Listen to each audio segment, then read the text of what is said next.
Hello everyone, welcome to Master Cherry Mom YouTube channel. So I hope you all are doing absolutely fine. And आज हम जिस बारे में बात करने वाले हैं वो है कि जब हमें कंसीव होता है, जब हमारी अर्ली प्रेगनेंसी होती है, तो बच्चा रुकने पे हमें कहाँ दर्द होता है, हमें कैसे पता चलता है बिना हमारा यूपीटी किए हुए कि हमें कंसीव हो चुका है। तो वीडियो को स्टार्ट करने से पहले चैनल को सब्सक्राइब कीजिए, वीडियोस को लाइक करिए एंड शेयर करिए। कोई भी आपका डाउट है तो आप मेरी मेंबरशिप ज्वाइन करिए, फिर आप मुझे जब भी कोई क्वेरी पूछेंगे तो मैं उसका आंसर दे दूँगी। क्योंकि क्या होता है कि समटाइम्स इतने सारे कमेंट आते हैं कमेंट सेक्शंस में कि मैं उनका आंसर हर एक का नहीं कर पाती हूँ। तो आप मेरी मेंबरशिप ज्वाइन करिए, तो आपको पक्का जो है वहाँ पे मैं आपकी क्वेरी का आंसर दूँगी। तो चलिए स्टार्ट करते हैं आज की वीडियो कि जब हमें बच्चा ठहरता है, जब हमारा कंसीव हो जाता है, तो हमें कहाँ दर्द होता है, जिससे हमें पता चलता है कि ये हमारी अर्ली प्रेगनेंसी के सिम्टम्स स्टार्ट हो गए हैं। तो देखिए, सबसे पहले तो यही चीज़ होती है कि जब हम ट्राई कर रहे होते हैं तो हमारा अगर साइकिल रेगुलर टाइम पे आ रहा होता है तो एक ओव्यूलेशन होती है, जो ओव्यूलेशन सबसे ज़्यादा ज़रूरी होती है, जिसमें जो है अंडा जो है वो रिलीज़ होता है ओवरीज में से। ठीक है, वो फेलोपियन ट्यूब्स तक जाता है, उसके बाद हम रिलेशंस बनाते हैं, तो स्पर्म्स जो है वो ट्यूब्स तक ट्रैवल करते हैं और एग और जो स्पर्म है वो मीट करता है, मिलता है, और उसको हम कहते हैं फर्टिलाइजेशन, कि वो एग जो है एक फर्टिलाइज्ड एग बन चुका है। उसके बाद का प्रोसेस ये होता है कि वो जो फर्टिलाइज्ड एग होता है वो धीरे धीरे ट्रेवल करके यूट्रस की दीवार पे अंदर आके वो चिपक जाता है, उसको हम कहते हैं इम्प्लांटेशन। ये जो चीज़ होती है, जो हमारे कंसीव करने का ये जो इम्प्लांटेशन तक का टाइम जो होता है, ये हमारे ओव्यूलेशन के होने के बाद 1 से 2 हफ्ते के बीच में हमें हो जाता है। जैसे अगर आज ओव्यूलेशन हुई है तो इसके 5 से 6 दिनों के बाद हमें ये लक्षण दिखना शुरू हो जाएगा। तो उसमें सबसे पहला लक्षण क्या होता है कि हमें हमारे जो लोअर एब्डोमेन एरिया होता है वहाँ पे पेन स्टार्ट हो जाता है, पेन होता है, जिसको हम इम्प्लांटेशन पेन भी कहते हैं।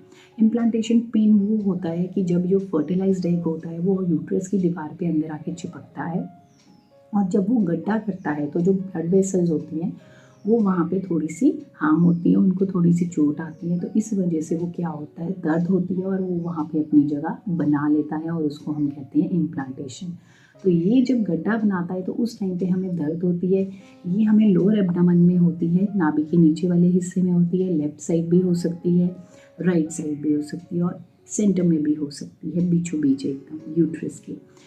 ये जो दर्द होता है ये लगातार नहीं होता है, कभी कभार हो गया, जैसे सुबह हो गया, फिर थोड़ी देर के बाद फिर हो गया, या फिर रात को फिर हो गया, कभी कभार हो गया, ऐसा दर्द होता है।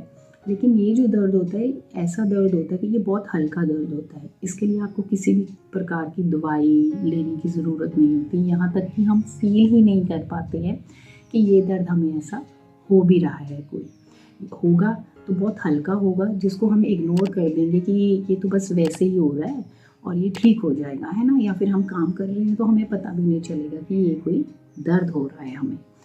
अब उसके बाद बात करते हैं, जो अगला लक्षण आता है वो होता है हमारी लोअर बैक। जब हमें कंसीव होता है, हमारी अर्ली प्रेगनेंसी होती है, तो हमें लोअर बैक जो हमारा कमर होती है वहाँ पे दर्द होनी शुरू हो जाती है।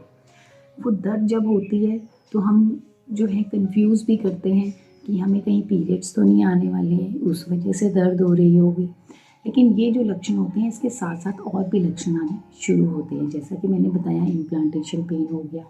अगर आपको इम्प्लांटेशन पेन भी नहीं हुआ है, या फिर इम्प्लांटेशन ब्लीडिंग जिसको हम कहते हैं वो भी नहीं हुआ है, क्योंकि जब ब्लड वेसल्स जो होती हैं, जब गड्ढा किया जाता है तो थोड़ी सी ब्लीडिंग भी होती है। अब वो जो ब्लीडिंग होती है वो ज़रूरी नहीं है कि हर किसी को हो, और ये नॉर्मल चीज़ है। अगर इम्प्लांटेशन ब्लीडिंग नहीं भी होती है तो वो नॉर्मल चीज़ है, इसमें कुछ घबराने वाली बात बिल्कुल भी नहीं है।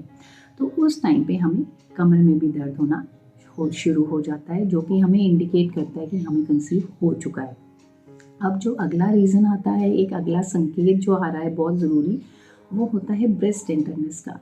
जो हमारी ब्रेस्ट होती है वो बहुत सेंसिटिव हो जाती है, अगर हम उसको ज़रा सा भी टच करते हैं तो उसमें ऐसा लगता है कि दर्द हो रही है, उसमें भारीपन हमें लगना शुरू हो जाता है। जो हमारे निपल्स का एरिया होता है साइड पे, जिसको हम एरोला कहते हैं, वो बहुत ज़्यादा डार्क होना शुरू हो जाता है।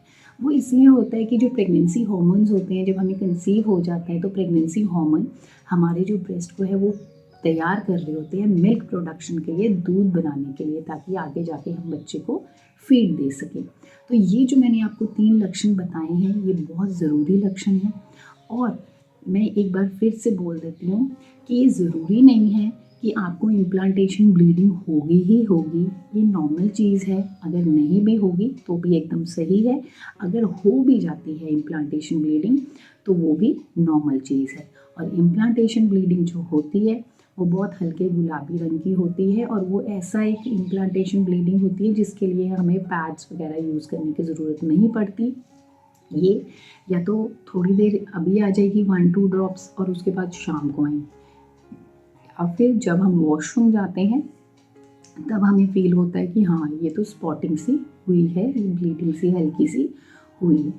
अदरवाइज़ इसमें कोई भी घबराने वाली बात नहीं है, डरने वाली बात नहीं है। और जो कन्फर्मेशन होती है वो जब अगर हमारा साइकिल मिस हो जाता है, एक तो संकेत हमें ये पहले से आ रहे हैं, तो आप अपना ध्यान थोड़ा ज़्यादा रखिए। और जब आपका साइकिल मिस हो जाए तो उसके 5 के दिन के बाद आप अपना यूरिन प्रेगनेंसी टेस्ट करिए, जिससे आपको कन्फर्म हो जाएगा कि हाँ, आपको प्रेगनेंसी ठहर चुकी है। तो आई होप इस वीडियो से आपको हेल्प मिली होगी, आपको पता चला होगा कि जब बच्चा ठहरता है तो हमें कहाँ कहाँ दर्द होता है और हम उस दर्द को कैसे पहचान सकते हैं। तो जाने से पहले चैनल को सब्सक्राइब कीजिए, वीडियोस को लाइक करिए एंड शेयर करिए। कोई भी आपका डाउट है तो आप मेरी मेंबरशिप ज़रूर ज्वाइन करिए और मैं आपकी क्वेरी का बिल्कुल आंसर दूंगी। तो मिलते हैं नेक्स्ट वीडियो में। Till then take care, thank you and bye bye.